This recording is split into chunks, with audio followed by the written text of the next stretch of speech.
మరి సూచనలు సలహాలు అదేవిధంగా ఏవైతే రాష్ట్రానికి సంబంధించిన వ్యవహారాలు ఉన్నాయో తెలియజేయడం కూడా జరిగింది.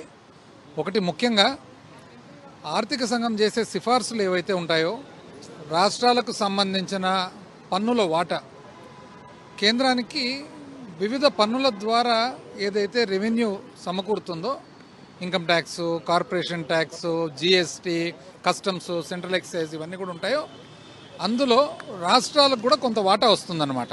ఎందుకంటే రాష్ట్రాలన్నీ కలిపితేనే దేశం అవుతుంది కాబట్టి. అయితే అది ఎంత వాటా రావాలా అనేది ఆర్థిక సంఘము సిఫార్సు చేస్తారనమాట.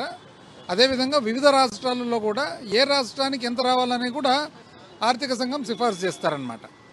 ఇదే కాకుండా స్థానిక సంస్థలకు గ్రాంటు, ఏదన్నా విపత్తు జరిగినప్పుడు గ్రాంటు, ప్రత్యేకమైన రాష్ట్రాలకు సంబంధించిన కొన్ని అవసరాలకు గ్రాంటు, ఇవన్నీ కూడా సిఫార్సులు చేస్తారు. అయితే ముఖ్యంగా రాష్ట్రాలకు సంబంధించిన పన్ను వాటా, వివిధ రాష్ట్రాలకు సంబంధించిన ఎంత వాటా అనేది ముఖ్యమైన వారి బాధ్యత. అందులో భాగంగా వైఎస్ఆర్ కాంగ్రెస్ పార్టీ తరఫున చెప్పడం జరిగింది.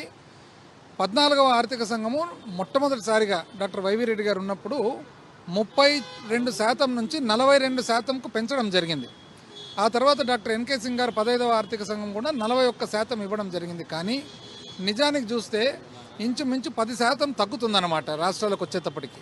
అంటే 42% ఒకవేళ సిఫార్సు చేసినా మనకు వస్తుండేది 32%. అంటే ఒక సామాన్య మానవునికి అర్థం కావాలంటే ఈ ఇష్యూ, ఒకవేళ ఒక రాష్ట్రానికి ఒక సంవత్సరము 40,000 కోట్లు రావాలని ఒకవేళ పన్నుల వాటా ఉంటే నిజానికి వచ్చేటప్పటికి 30,000 వస్తుందన్నమాట.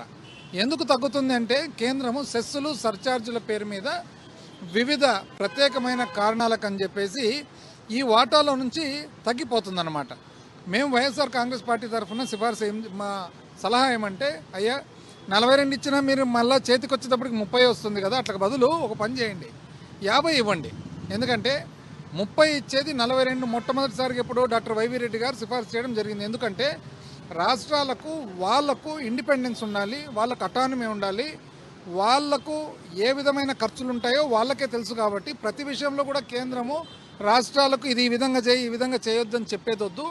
రాష్ట్రాలకు వాళ్ళ ప్రభుత్వాలు ఉన్నాయి, వాళ్ళు ఎన్నుకున్నారు కాబట్టి వాళ్ళ కొద్దీ వాళ్ళ ఖర్చులు వాళ్ళు చూసుకుంటారు, వాళ్ళ ఇష్టపూర్వకంగా ఖర్చులు చేసుకోవాలనే ఉద్దేశంతో పెంచడం జరిగింది. మరింత పెంచండి 50%కి, 50కి పెంచితే కనీసం 40 అన్నా వస్తుంది కదా అని చెప్పి ఒక సలహా ఇవ్వడం జరిగింది. ఇంకో సలహా ఏమంటే, మామూలుగా 1971 సెన్సస్ తీసుకుంటారు, ఇప్పుడు 2011 తీసుకుంటున్నారు.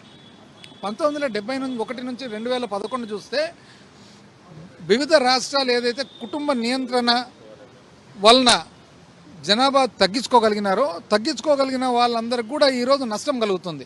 కాబట్టి మేము సలహా ఏమి ఇచ్చినామంటే, ఏ రాష్ట్రాలు అయితే కుటుంబ నియంత్రణ ప్రోగ్రాం కింద జనాభా తగ్గించుకున్నారో ఆ రోజు